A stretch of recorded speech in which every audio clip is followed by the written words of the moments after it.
Sport Plus. Sport Plus.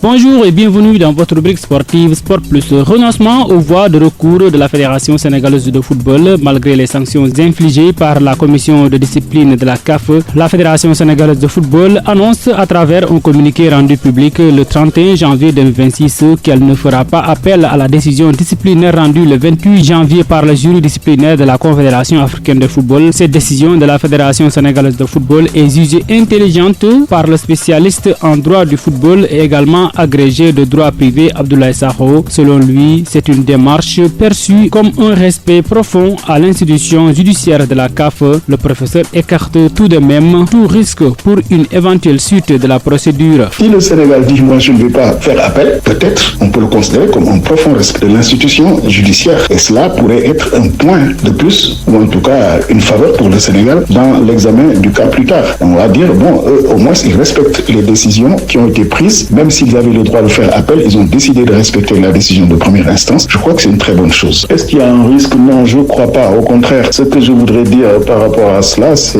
d'abord magnifier la décision de la Fédération sénégalaise de football. Pourquoi je dis qu'il n'y a peut-être pas de risque? Parce que la procédure devant la commission de recours, elle va être contradictoire également. Si jamais les Marocains, je ne sais pas si est-ce qu'ils le font ou ils ne le feront pas, bon, du bruit court comme quoi ils vont faire appel. S'ils font appel, bon, on sera convoqué, on sera informé, on nous donnera également nos observations et on doit se défendre. Donc, par contre, le fait de ne pas faire appel nous-mêmes, ça dénote, je crois, une certaine capacité du Sénégal à dépasser le litige tel qu'il est aujourd'hui. Cette décision marque la fin du dossier disciplinaire impliquant le sélectionneur national Pape Thiaw ainsi que les joueurs Ismaël Assar et Eleman Ndiaye, tous sanctionnés à la suite des événements survenus durant la dernière phase finale de la CAN. En application avec l'article 91.4 au code disciplinaire de la CAF, la Fédération sénégalaise de football a également confirmé qu'elle assumera intégralement la responsabilité financière liée aux amendes infligées à l'association, à son staff technique et à ses joueurs, soit $615,000, environ 337 millions de francs CFA. Grâce à son sacre au Maroc, la Fédération sénégalaise de football a empoché une importante prime financière. L'instance fédérale est assurée de percevoir $10 millions de la CAF,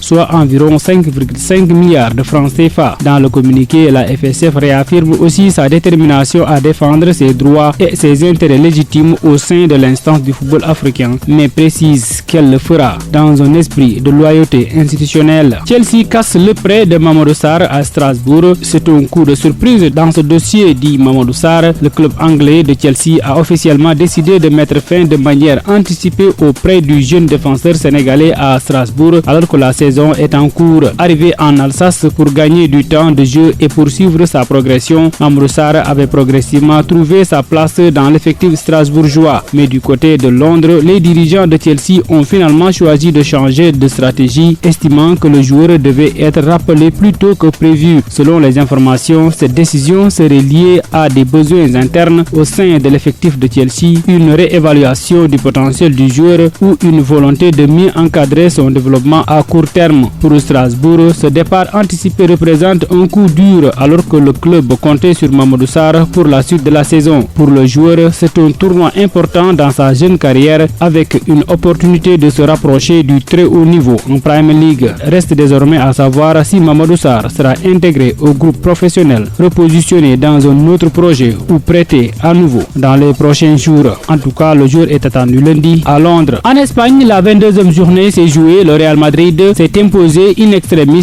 face au Rayo Vallecano dimanche 2-1 avec un penalty de Mbappé à la 100e minute de jeu. Le club madrilène est revenu à un point du leader barcelonais mais a perdu Bellingham victime d'un claquage. Malgré l'éviction de Xabi Alonso ou encore la cinglante défaite à Lisbonne 4-2 mercredi ayant fait basculer les merengues en barrage de la Ligue des Champions, ces derniers ont également signé dans la même période 6 victoires de suite en championnat. Après les succès contre Alaves 1-2, le FC Séville 2-0, le Betis Séville 5-1, Levante 2-1 et Villarreal 0-2. L'équipe désormais entraînée par Alvaro Arbeloa a ainsi dominé le Rayo Vallecano de Pathé 6, exclu sur le score de 2-1. Cette victoire s'est dessinée après la victoire du FC Barcelone 3-1 contre Elche lors de la 22e journée. La 13e journée de la Ligue 1 sénégalaise s'est poursuivie dimanche avec la victoire de Génération Foot 3-0 contre AS Aslem de Dakar. Un nul et vierge entre Dakar Sacré-Cœur et Jaraaf. Le Casa Sport tenu en échec à Dakar par AS Pikine, un but partout. Score nul et vierge entre Stade de Mbour et Teungueth FC. L'US Ouakam étrit AS La Linguère sur le score de 3-0. En levée de rideau, la Gel de Rufisque a réussi l'exploit en dominant le leader, l'US Gorée, sur le score de 1-0. Au classement, ce sont les Rufisquois qui occupent désormais la tête du classement avec 24 points, suivi de Gorée 23 points. En Ligue 2, AS Saloum a battu NGB Niaritali 1-0 dimanche. Kaffrine réussit son choc